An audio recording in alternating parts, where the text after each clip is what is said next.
drainase sepanjang 100 meter di Kelurahan Batu Meja, Kecamatan Sirimau, Kota Ambon, dipenuhi sedimen tanah dan tumpukan sampah.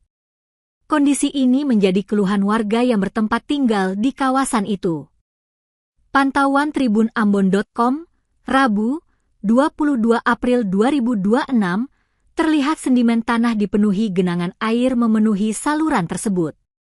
Tak hanya itu, tumpukan sampah juga terlihat hingga ke badan jalan.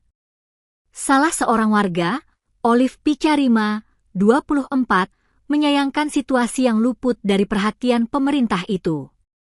Dia menerangkan, saat memasuki musim penghujan, kerap menyebabkan banjir. Akibatnya, sebagian rumah yang berada di kawasan itu harus tergenang oleh air. Dirinya meminta pemerintah dapat membantu menyelesaikan permasalahan di masyarakat ini.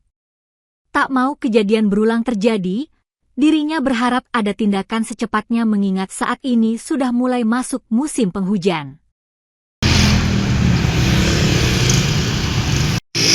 Belum ada ya?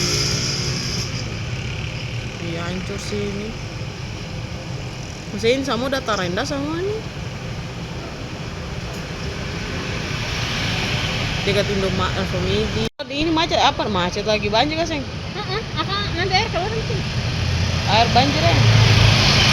Tapi jalannya genangan. Kita rekam.